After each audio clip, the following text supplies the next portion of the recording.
Hello, everyone. This hour on Verbling, we're doing my hot topic.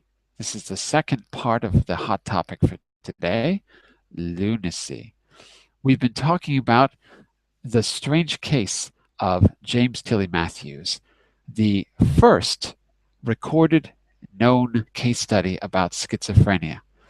In this class, we're going to take a further look at James Matthews' case, particularly how many of his crazy conspiracy theories later turned out to be true. Funny footnote. And we'll also take a look at another interesting case related to Freud. We'll talk about these and we'll have a debate and a discussion at the end. First, a little bit about me. I'm Jon-Eric, your Verbling teacher for this hour. I'm an American teacher from New York, hanging out in Lisbon, Portugal to bring you this class. By the way, here are 3 quick rules to help you participate. Don't forget to turn off, tune in, and open up.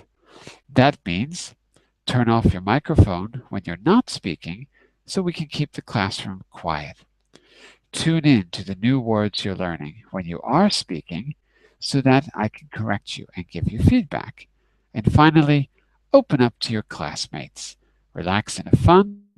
We're all here to learn, and this is a safe and respectful place to practice your English. So, with that in mind, we're going to pick up where we left off. Give me just a second to get this on the screen for you. Hang on just a second. I have to just go back to get the link open first. And you're going to see a second document which is not in the document in front of you, but I'm going to give you a link to it because we're going to read just a little part of it. Give me just a minute to get to the class because I don't have the link in front of me. One moment.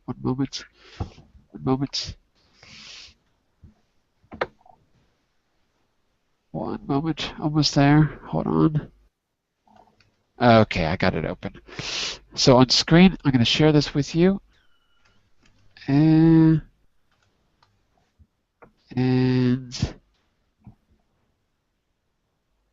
it's loading.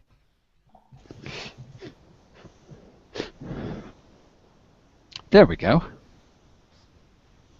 So you can see the graphic now. So I'd like to jump down to the bottom of this article that we read and focus more on the ending of the story. And then I'd like to turn, so just briefly, we're going to look at the ending, and then I'd like to turn to a different case study, and we'll read just the beginning of that to give you a little bit of background about another famous case in the annals of psychiatry, early psychiatry. So let's see where we can go to. I'll just see if I can find the best place. Give me just a second to scroll down.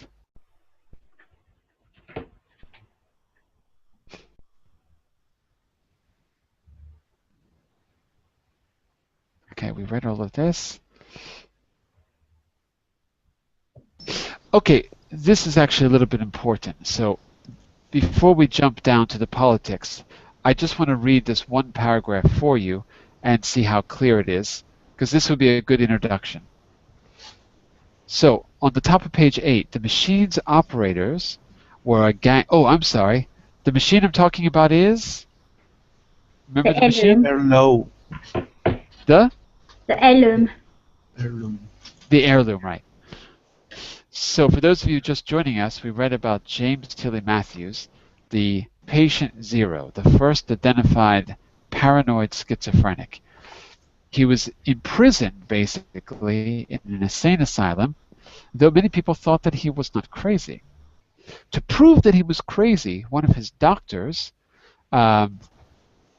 published a book that detailed the delusions that he spoke about during his 10 years being behind bars. Basically, it was like a jail. James Tilly Matthews was not at all pleased with his situation. He wasn't comfortable in the lunatic asylum, and he was quite vocal that he wanted to get out. In fact, that he wasn't crazy. So at the beginning of page 8, let me just read this short paragraph to you because we've got to clarify something here. The machine's operators were a gang of undercover Jacobin terrorists, who Matthews described with haunting precision. Their leader, Billy the King, was a coarse-faced, ruthless puppet master who, quote, has never been known to smile. His second in command, Jack the schoolmaster, took careful notes on the heirloom's operations, pushing his black wig with his forefinger as he wrote. The operator was a sinister, pock-marked lady known only as the Glove Woman. The public face of the gang was a sharp-featured woman named Augusta, superficially charming but, quote, exceedingly spiteful and malignant when crossed, who roamed London's West End as an undercover agent.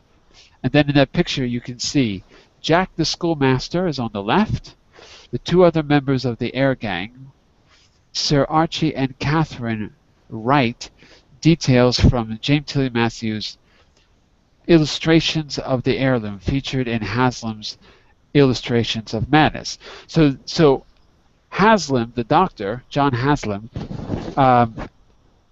published James Tilly Matthews' actual drawings in his book.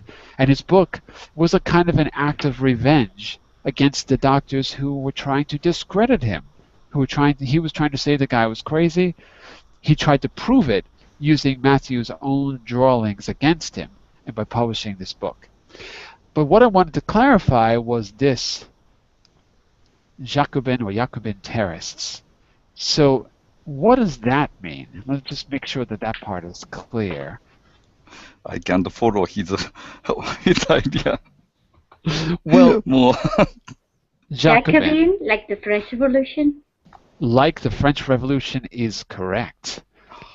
So what do you think he means by Jacobin terrorists specifically? You're absolutely right. It's not a coincidence because he was involved in the French Revolution in a way. So it's not a coincidence. But who are the Jacobins? What did they do? Why do we know them today? Well, they used to hang the man in the guillotine. They used to hang? Used to hang and chop off their heads. That's it. Radical political leader, maybe. Say again, I'm sorry?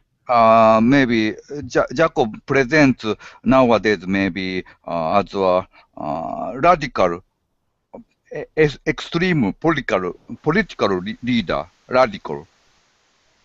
Yeah? Absolutely. So kind of a radical.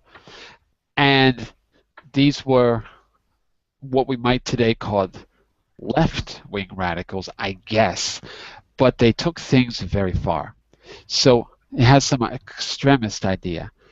Let me see. Paolo. How are you, Paolo? Are you there, Paolo? Hello, Paolo? Paolo? I don't hear Paolo. Do you hear Paolo? No, I don't hear Paolo. No. Oh, maybe he's sleeping. Oh, maybe he left. His Wake picture's up, there. Paolo. No. I think he actually left. His picture's there, but he's not there anymore. Okay. I was going to give Paolo a little introduction, but he's gone, so tough luck. Paolo, come back. I want to fill you in on the Come details. back, Paolo. Don't be afraid. But Andrew's back. That's the important thing. Andrew, are you at work? Can you speak today? Are you at work or are you speakable? Andrew, are you out there? Does anyone hear Andrew? No. No. Uh-oh. Well, Andrew, write in the chat box so I know if you're listening, if you can't speak. If anyone sees the chat box, tell me, because I don't see anything there. All right. So, Andrew, I don't remember if you were in the last class. Oh, Apollo's back too. Okay, maybe there's Hangout problems. Maybe that's it. I think Paolo's having trouble getting in.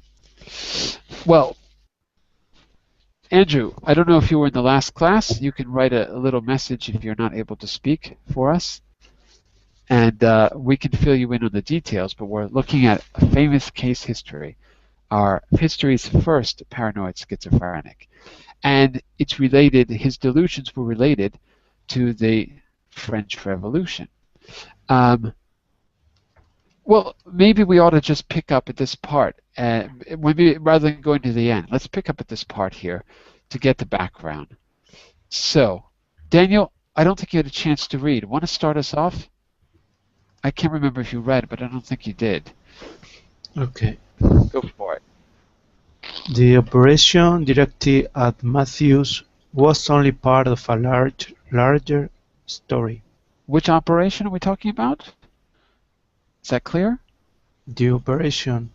Yeah, which operation? Is that clear? No. The operation meaning these Jacobin terrorists operating this crazy Okay. machine Okay. in his mind because the heirloom was not real. Well, I highly doubt it was real. Concretely, operate is conducted by a sinister pock-marked lady known Grove woman. And pockmarked. What does that Pock- mean? Pockmarked.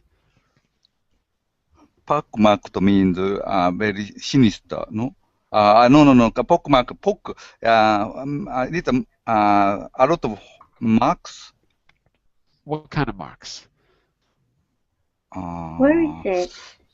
It's in the paragraph before. Small spot, yeah, on the skin, no? Yeah, from pox. Pox is a virus, especially in the old days. Nowadays, we don't have pox very much. You might get chicken pox, right? You might get chicken pox when you're a kid, Yes. right? But the point is, pox leaves your skin with craters. You look like the moon afterwards. When I was a teenager, I was suffered from pockmark. I doubt it. You probably had acne. Acne, yeah, yes. I doubt you had pox. But yes, it's similar. Right. Everyone gets acne, but pox is a serious disease. I see. John, just one thing, because I was confused about it, because pox, for me, is written with an X at the end. That's right. It so, is. Okay then. So it's like an irregular word. Mm-hmm. So it has an irregular spelling. Right. It's spelled with an X. Okay. All right, Daniel, sorry to interrupt. I just wanted to clarify what operation we're talking about. So we're talking about the heirloom in his mind. Go ahead, Daniel. There were more heirlooms and their gangs concealed across London, and their unseen influence extended all the way up to the Prime Minister William Pitt, whose mind was firmly under their control. Their agents lurked in streets, theaters, and coffee houses, where they tricked the unsuspecting into inhaling magnetic fluids. If the gang were recognized in public, they would grasp magnetized buttons that clouded the perception of anyone in the vicinity. The object of their intrigues was to poison the minds of politicians on both sides of the Channel, and thereby keep Britain and revolutionary France looked into their ruinous war. Wow. Did you follow that? He's making up a great story in his mind. Yeah. Well, he believes it, though. He believes it. He's not making it up. He really believes this. Yeah. And guess what? It turned out to be not entirely false. In fact, quite a bit of his story was true. Maybe just the part about the magnetic fluids. That part probably wasn't true. Let me just see if Paulo is able to speak. Paulo, are you there? Hello, Eric. There we go. Okay, you made it. Very good. So, Paulo, we're reading about a case history. The first schizophrenic, the first studied crazy person, studied in a scientific way, relatively scientific way. So we're reading this article, and I've got a second article, but a different one, and then we're going to talk a bit about what madness and lunacy really mean, and if there's any of it going on today. This particular guy, Matthews, he and his relatives claimed that he wasn't crazy, but we've been reading about some of his delusions, like this heirloom, which is a machine run by Jacobin terrorists. I never know if it's Jacobin or Jacobin. Terrorists. In other words, people involved in trying to overthrow the state. So that's what we picked up so far, just so you get a little bit of background. I'll tell you what, Paolo, why don't you take the next paragraph? But I'm sorry, wait, before you do that, Daniel, were you able to follow the last paragraph? I know there's a lot of big vocabulary words, so what do you think is, how can we sum up the gist of Matthew's delusion in this paragraph you read, Daniel? Yeah, I think it's a very detailed description about the operation of these gangs for control people with the heirloom.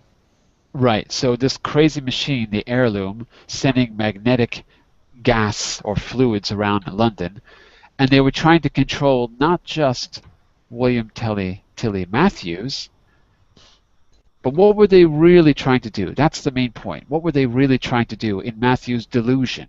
What were these gangs trying to do, Daniel? To change his mind, his perception of the real but world.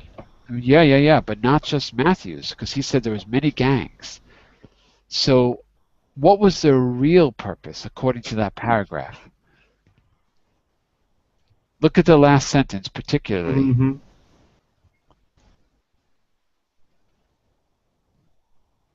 See this part, Daniel? The war carry on. Yeah. Their goal, according to him, was to keep Britain and France locked in a war. They were fighting each other. Okay. Now this is the funny part.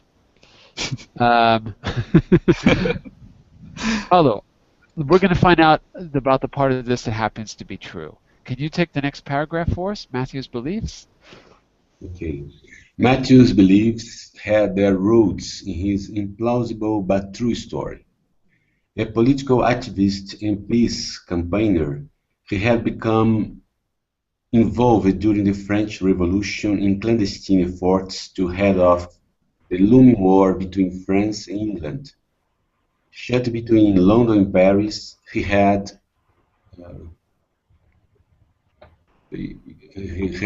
remarkable success in persuading the moderate faction of the French government to commit to a peace plan. And he had met several times with Pitt and Lord Liverpool, his Secretary of War, to propose an alliance with them against the Jacobins and the Paris mob. So, it turned out to be not so crazy after all. So, Paolo, according to this paragraph, was Matthews just some crazy guy they locked up? Well, according to what you read, who was he really? Was he just some crazy guy?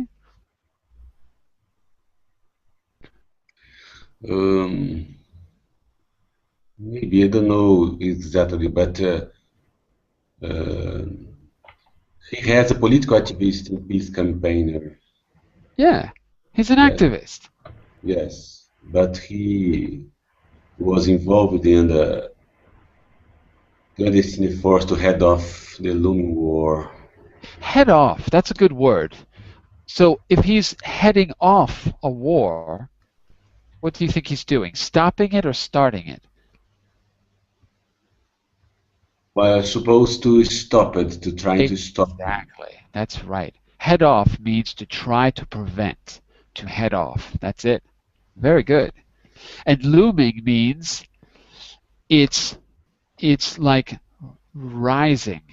So it's not happening yet, like the sun, like I don't know, the looming stars, like they're rising. They're just about to go above the horizon line, or they're getting bigger and bigger. So the prospects of war were getting more and more real. They were looming. And he was involved trying to stop it. And at the very end, it says he met several times with Pitt. We met Pitt in the last paragraph. Pitt was the Prime Minister of London. The guy knew the Prime Minister. He wasn't just some crazy kook, if you can see here. He said that the heirloom was affecting people all the way up to William Pitt, and it turns out that he knew William Pitt, had met with him, and it was part of his job as a political activist to try to convince the Prime Minister and the government of France to be reasonable and to prevent a war, which he was not successful in. So that kind of puts a different spin on the story, don't you think? Yes. Amazing. It's unexpected.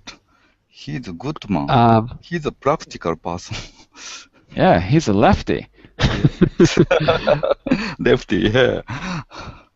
And I'm not going to read everything in this article, but if you skip forward, you can see here on page 9, all Matthew's convoluted tales of espionage and conspiracy were considered by Haslam, the doctor, merely as a symptom of his madness and dealt with accordingly. So the problem was that his doctor just thought he was crazy and tried very hard to prove it. And then that's where he wrote the book.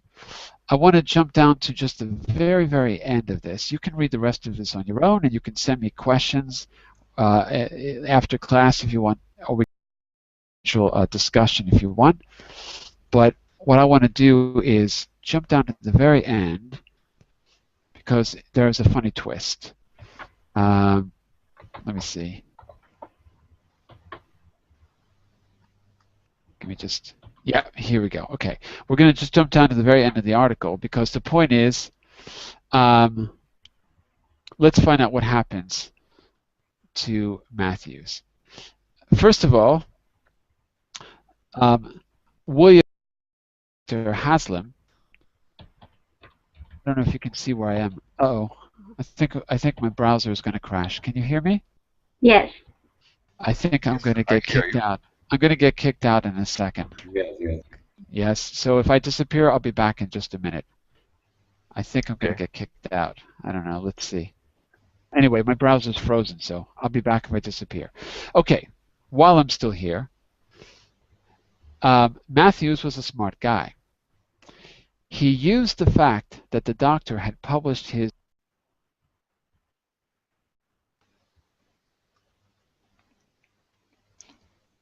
John, I don't hear you.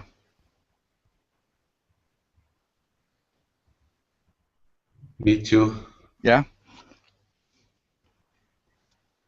He was disconnected, maybe. Or he was gone.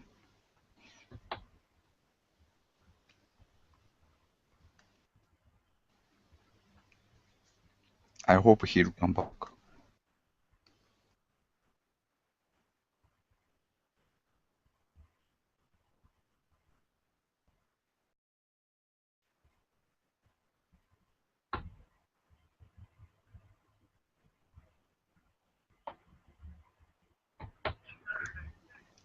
Okay, Daniel, you'll be teacher now.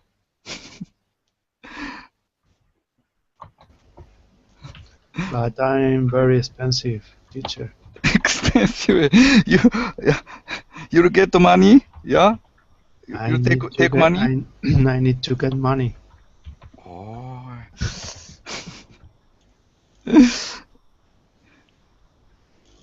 I can't believe. You are stingy? No, because I don't have money enough for being stingy.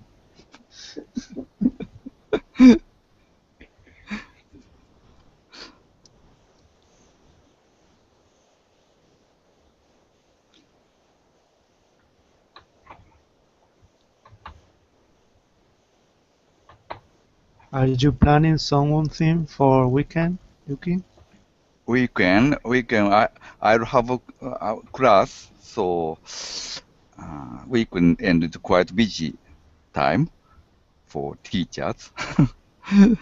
On the So weekend? yes, I don't have any plan as a holiday. I have to work. How about you, Daniel? I'm going to take a break of Berlin for 2 days. You take a break on babbling? What do you Yes, mean? You two will days, join? 2 days without Berlin. Without. Okay. Yeah, You'll take a rest. yes. Yeah. So I think you deserve to do that. You are a diligent student. Yeah, every day you have joined babbling classes. Yes, I That's need to great. talk English quickly. Maybe you are tired, no, Daniel? Yeah. Now you have to take a rest. Hello, teacher.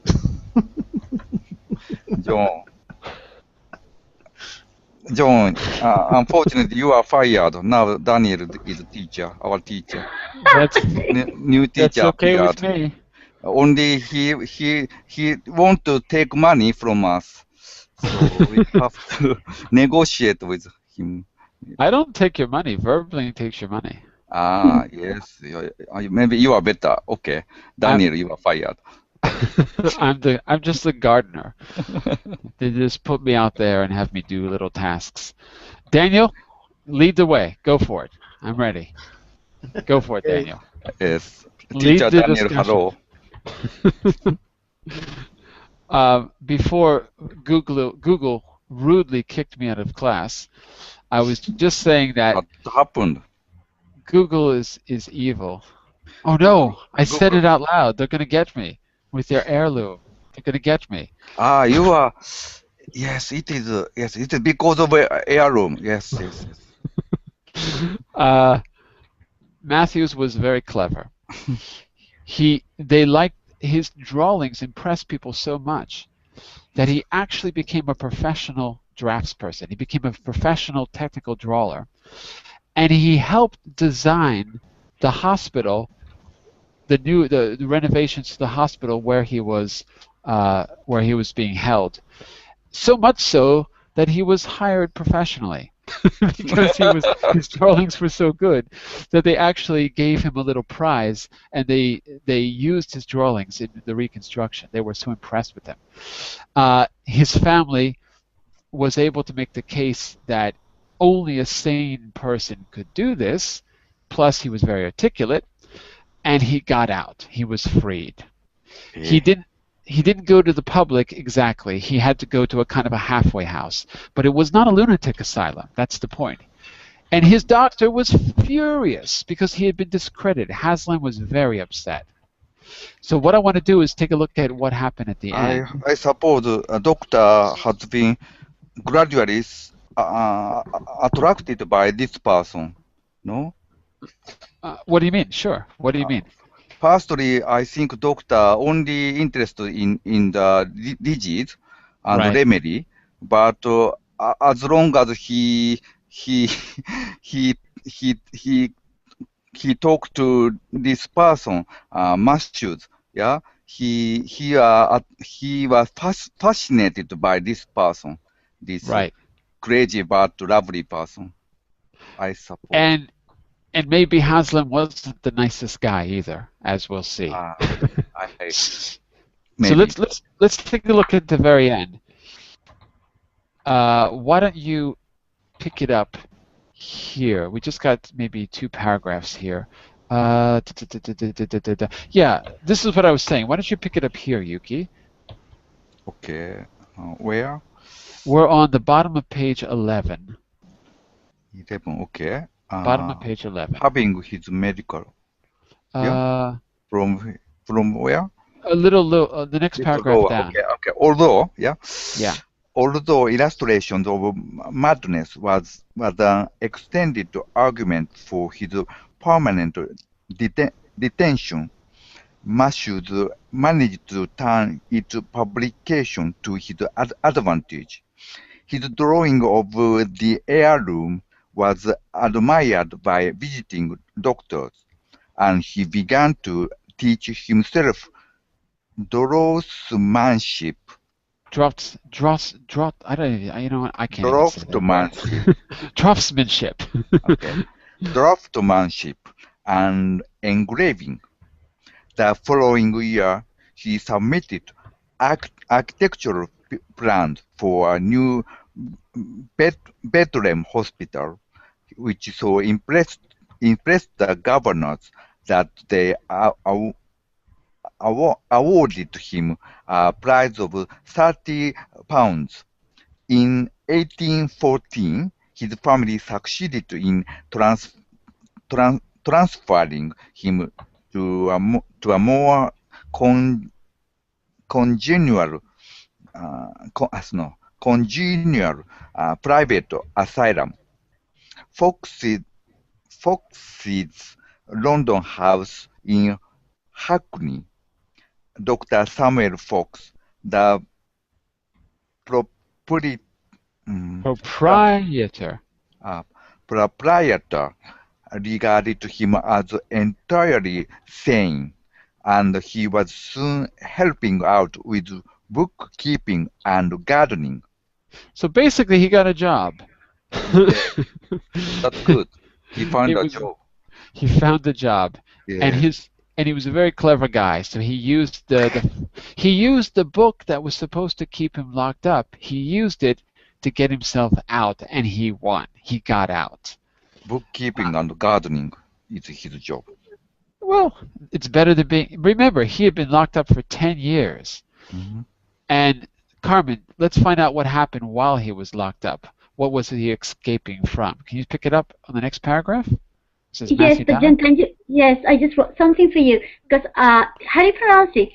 How do you pronounce the King Louis? And you say 16th. Oh, wasn't it the 14th? It's the 16th. Yeah, you're right. The 16th. Yeah. 16th. Okay then. Sorry, the same thing on Spanish. Okay. Where am I? So now you're at the second paragraph on page 12. You should see this on the screen too. Can you see it? Matthew died? Yes, Matthew died, yes, but hold on just one sec, because I got it right here. One sec. And by the way, while you're getting the page, everyone, you can see you can see some of his diagrams, his architectural plans, right there on the page. That's one of them. This is a detail from one of Matthew's plans for the new Bethlehem Hospital. So the place where he had been imprisoned for 10 years, he was getting such notoriety from his drawings and from the attention that he made actual architectural plans. They liked him and they awarded him a little prize. £30 300 years ago was, not a bad chunk of money. It seems that he was really talented. Really talented, yeah. He did many good things.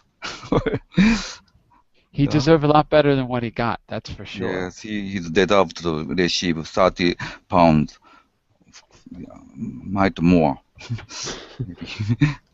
So Carmen, did you find it? Yeah. Go for it.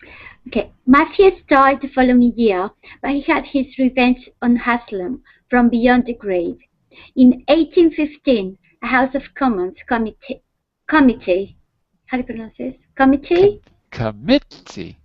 A committee, okay. Right. A House of Commons committee was set up to investigate conditions in madhouses, including allegations of mismanagement and cruelty at Bethlehem. Uh, Keep when going. when examined When examined. and when examined, Haslam blamed the hospital staff. They were incompetent and frequently drunk, and the resident surgeon was so insane as to have a straight waistcoat. So in other No, straight words, waistcoat. Sorry. the lead surgeon was someone who should have been put in a straitjacket. You know those white coats where you can't move your Yeah. arms? That's what he was saying.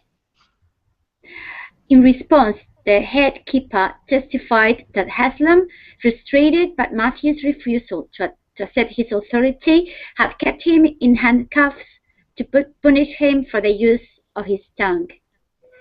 Chaining non-violent patients had become emblematic of the evils of the old madhouse system, and indeed Haslam had criticized the practice in his own books. When the committee's report was published in 1816, he was dismissed by the Bedouin governors. All right. Emblematic. That's a big word. I don't know if that's clear. Emblematic. Chaining was emblematic of the old system. Do you think you could say that with a simpler word? Regular. I don't know. Yeah. Not just regular, but an emblem is something that represents. It's like a picture that represents something, right? Representing representative of the evils of the old madhouse system. Correct. What was representative of the evils? Chaining. Which they means were chaining. Yeah, they would use handcuffs to calm them, so they wouldn't move. Yeah, and maybe not just to calm them, maybe to punish them on purpose, just to be cruel. Because, that's what you do to people who are sick. You punish them. And Haslam, the doctor, he even wrote about this. So it's not like it was a secret. And Matthews got his revenge. Matthews had died, but because he had talked about it, committees were set up and they investigated. Okay, and who's here? So I think we're back to Daniel. If you could do the last one for us. We're back to you. Last paragraph here. Haslam's career. Sorry. Last paragraph, Daniel. Okay. Haslam's career was ruined. He sold everything he owned doggedly. Like a dog, doggedly. Retrained as a physician, and eventually took his M.D. at the age of 60. He became a doctor at 60 because he needed a job. He became an M.D., a real doctor, medical doctor. He became a specialist legal witness in trials involving criminal lunacy, giving his opinion on questions such as imbecility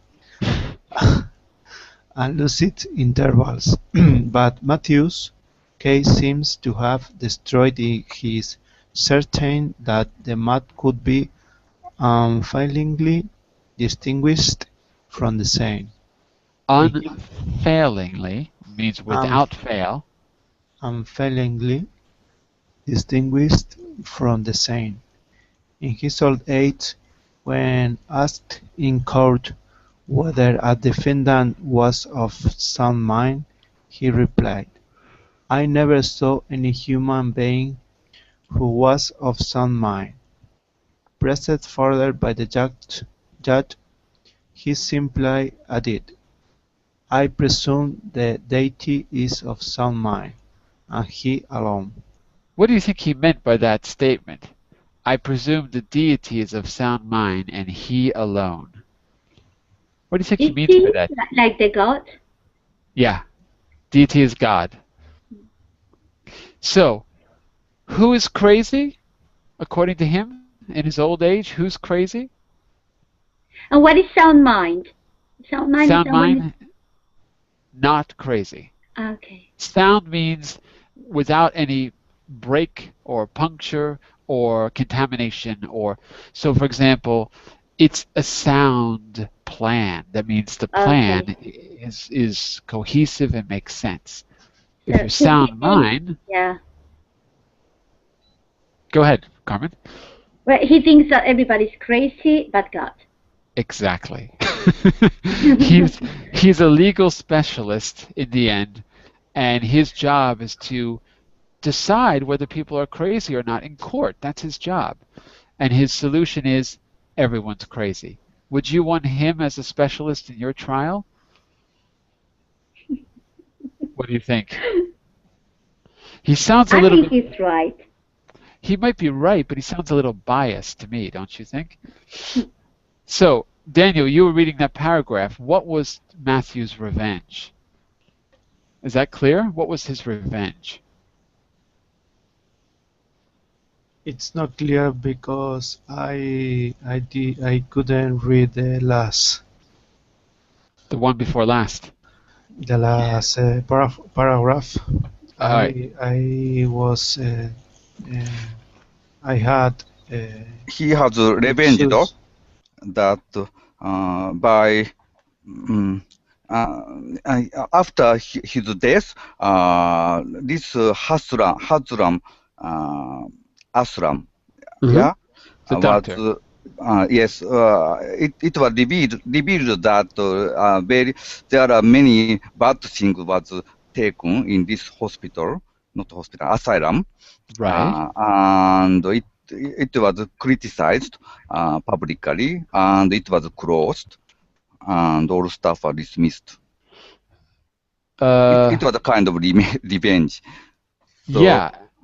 And who was responsible for all this bad stuff, like chaining the ill inmates?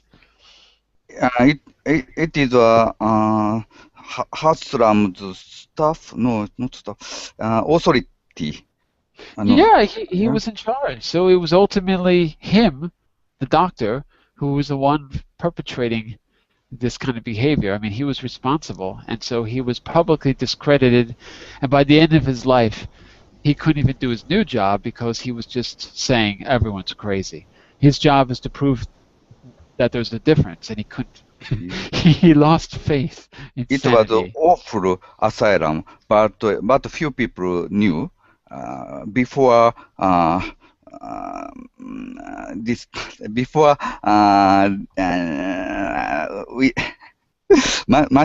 Matthew has been detained, but after staff of this asylum take a violence method to punish him, all of such evil things staff was doing have been revealed. Revealed. So, okay. Yes. So that's so after that, this asylum, very notorious asylum, has been closed. So that's a kind of his punishment. Yeah, it's his revenge. Revenge. Mm-hmm. What it means? What it means? What it means? What does he alone means? He alone, only him. Okay. Only him.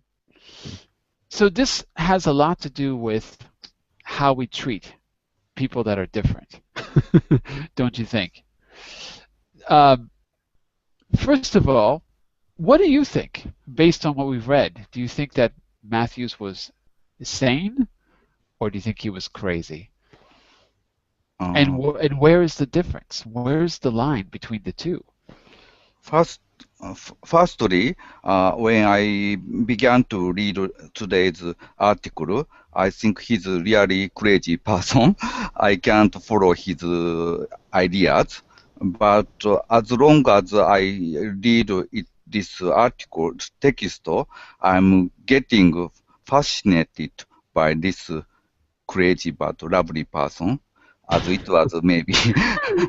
but maybe same feeling might have this. Maybe this doctor might have same feeling as I have. Maybe. So that's why in the end of his life, yeah, he said there is no mad people in real meaning. Yeah. He lost the distinction between he seems like he lost faith. Yes, he didn't distinguish mad person and insane person and normal person. So he, in his mind, the borderline between sane and insane disappeared. Yeah. And what do you? Yeah, I agree completely. And Paulo, let me ask you. You've been quiet, Paulo. Where is the line? Is there a distinction? Do you think today would we make a distinction, or is it not so clear? I think we have a great part of us, unconscious mind, that is maybe is most part of our human being, our mind, and the people sometimes enter in contact with this unconscious mind and freedom this context from the unconscious mind, and maybe like artists like Monet, Manet, or Dali show us the our soul is infinite, and other people maintain the cognitive mind and conscious mind, so is reverberate for us more balance. Our challenge is to balance the relationship between unconscious mind and conscious mind, and sometimes we, through this ocean unconscious mind, like a mad, and otherwise we maintain our conscious mind. So the line is tiny and difficult to realize, but art offers us the possibility to put our mad, our unconscious mind throughout their life. So art saves us of the madness and save us our the violence of it's a human being. And it saved Matthews literally, because his artistic output got him freed from the asylum. Actually, literally his drawings. So, and what do you think, Daniel? Do you think that do you agree with Paulo? Maybe Matthews in this case was just too creative rather than crazy.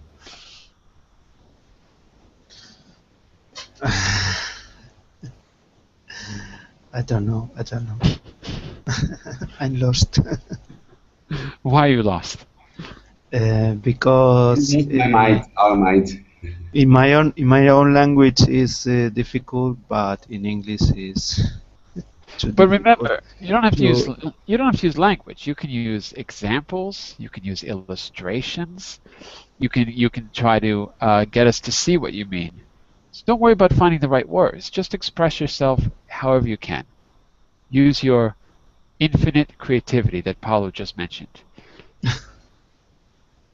So give us an example. What do you mean? We'll try to help you out.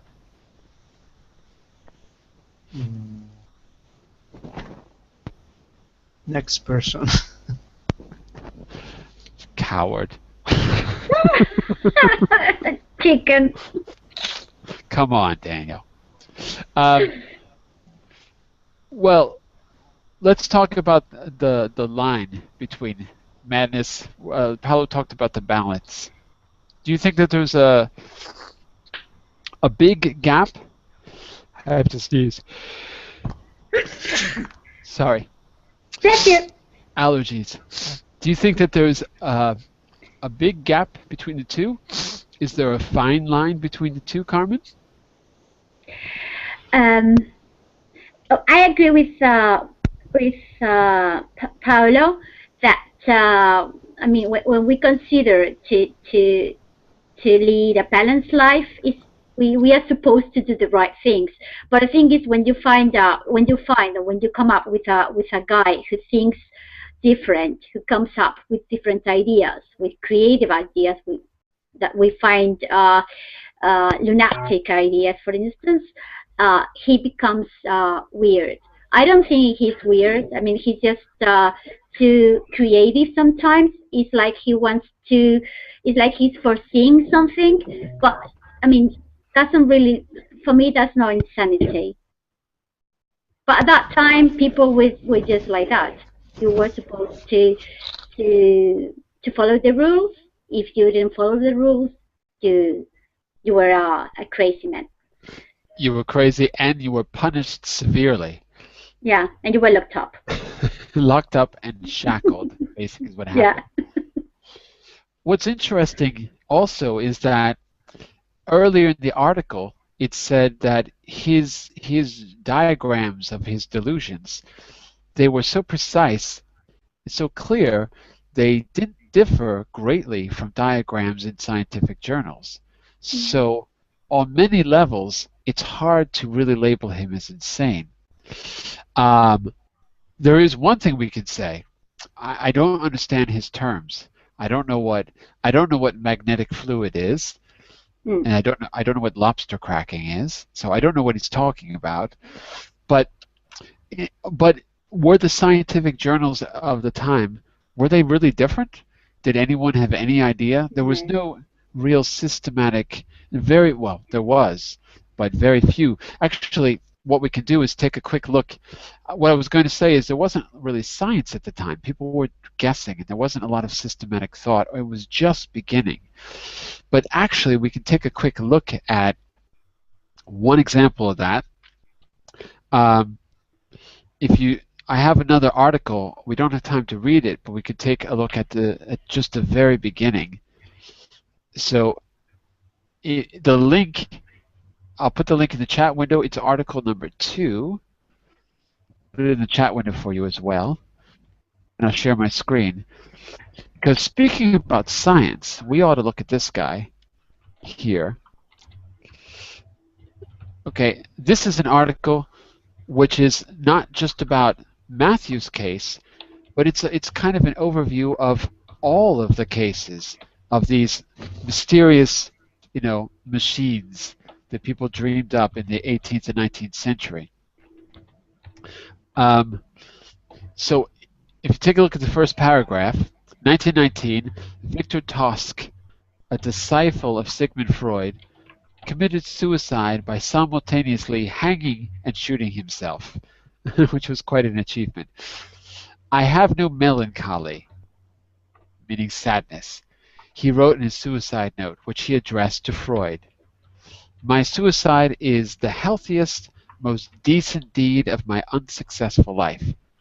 His essay on the origin of the influencing machine in schizophrenia, which has since become a classic in psychiatric literature, had just been published. Maybe we can look at one or two examples of what Tosk was talking about, but he wrote about Matthews. So it's kind of interesting that Matthews was not the only case. So by 100 years later, this was an actual study. Maybe we can take a look at just the first 2 or 3 paragraphs of this to give you a little bit of background.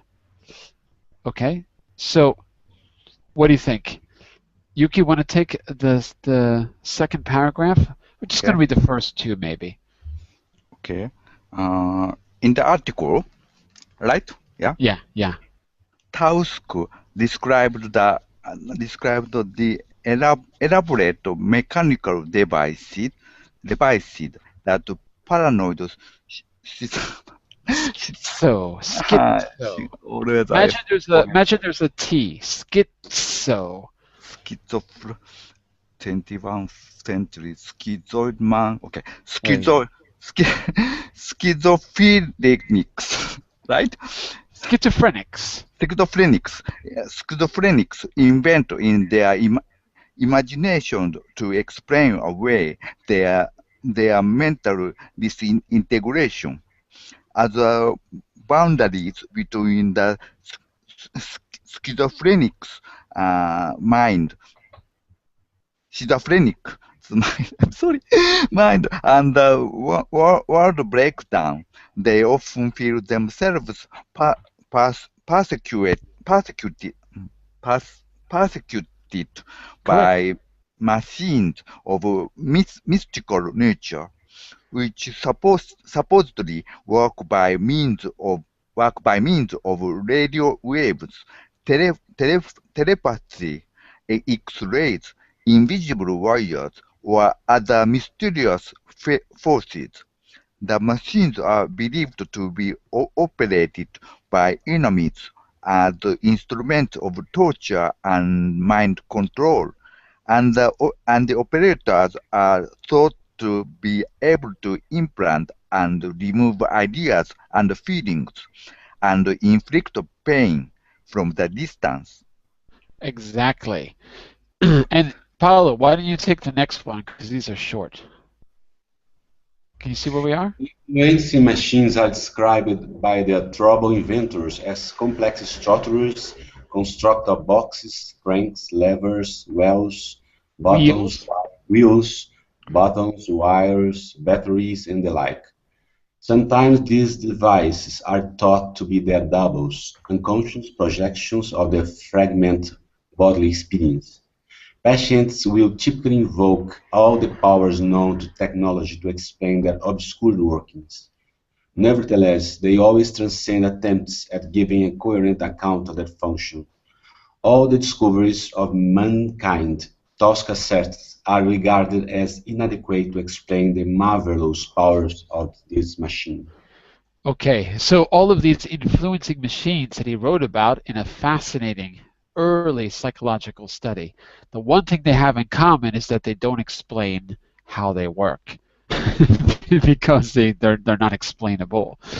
But the mixture of technology and torture and trying to give a kind of scientific account all seems to come together.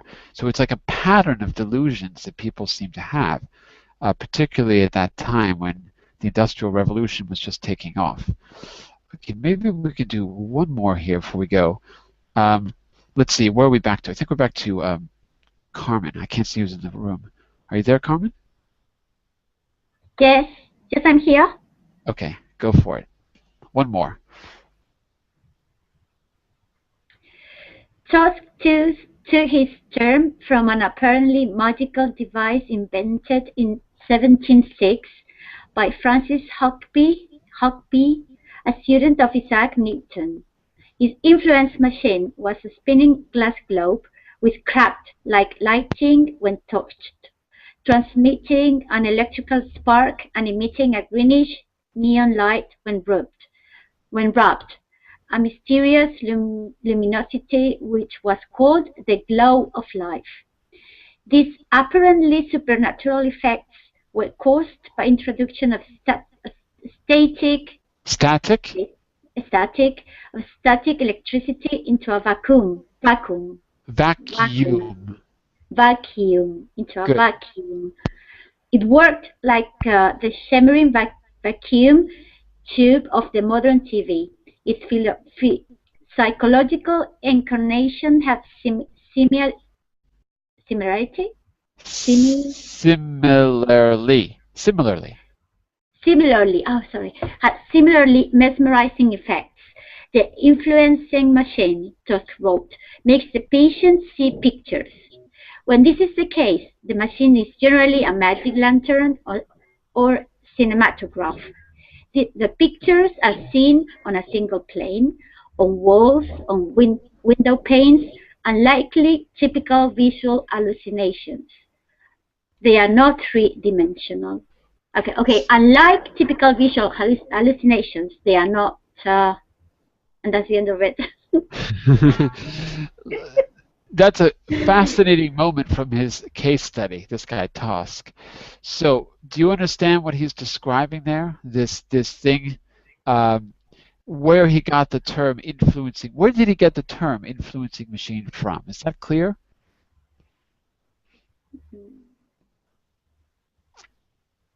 So Francis Hawksby, is that clear what he invented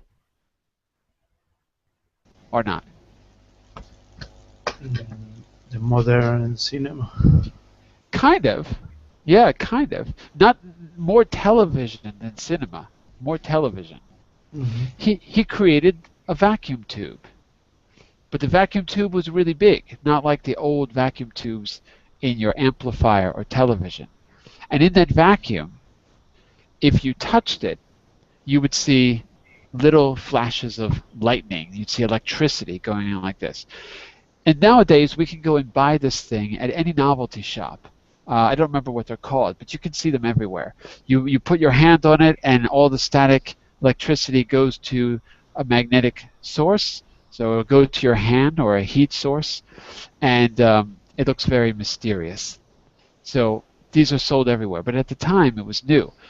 And it was so radical that it caused, you know, intense emotional reactions from people. They'd never seen anything like it before. So he noticed that people would start to see pictures. It would start to play tricks on them. And the pictures were not like normal hallucinations. They were something like looking at a flat image. I don't know why, but anyway, that's what he said. So, and this was called the influencing machine. What I think is interesting is technology is just coming into being for the first time. So at this moment where technology is coming into being and the industrial revolution is just taking off and modern science is just beginning, suddenly there's a new kind of disease which we see in James Tilley Matthews and in the accounts of Tusk as well, that seems to mix technology and psychology, or separates psychology from the natural world, because before there wasn't really a distinction between hallucinations and mental states, right? So I just think it's interesting, and this article is really good that highlights a very important case study from that. I think so, yes. I think invention is a kind of a fabrication.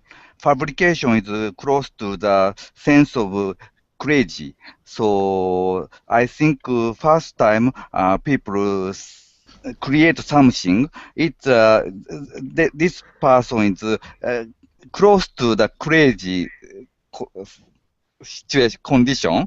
So first time Sony create a device called Walkman. Yeah, it is now it's a base of it was a base of nowadays smartphone. Yeah, kind of. So first time this company created Walkman, nobody paid up attention. Everyone said that it is crazy idea. No one buy such a things. But now every person carries handy device and listen to music with using such a device. So first time people, so such a crazy people is need for our humankind to develop ourselves. So and when I was a kid, we were you always hear that Walkmans were dangerous. So in the 80s, there was all these warnings, yeah, don't use the Walkman, you'll go deaf. You'll go deaf in 2 years. Yes. You are wearing headphone always, yeah. It's quite harmful for your ears, health, yeah. It is said, yes. I've been using headphones for 30 years, and I'm not deaf yet. Yes. Nowadays it is quite normal to carry wear a headphone in the train. Yes. Nobody says such a thing. So not only is creativity seen as crazy, but the first reaction is that it's dangerous or bad in some way. And in Tilley's case, he was obviously very talented and very creative. Yes. And the first thing they did, of course, was lock him up. They just dismissed all of his ideas, but in fact, not all of them were fake. Not all of them were delusions, which I think is the fascinating part of the story. Yes, I like this person. Yes, he's crazy, but he's creative and he did a lot of good things for people. Yeah. Well, I think we're going to have to stop here, but read that second article that I gave you. It's very, oops, sorry about that. Read that second article I gave you, the link to it, because it goes through other examples of this trend, particularly in that period of time, the influencing machine trend. And we can read about Tusk, who is an interesting case within himself, because especially the way he chose to end his life. So read about it. You'll see a little bit more background about James Tilley Matthews as well. Anyway, let me know what you think. I'd be very interested. Maybe we can even have a little follow-up later on. Okay? Thank you very much. I didn't know this person now. Thanks to you, I get acquainted with this wonderful person. So, yes. That's my job. It's what I'm here for. All right, everyone. Have a great weekend and stay away from the influencing machines, okay? Okay then. Have a nice day. Bye-bye. Take care. Bye for now. Bye. See you Thank soon. you. Thank you. Bye-bye. Have a good weekend. See you.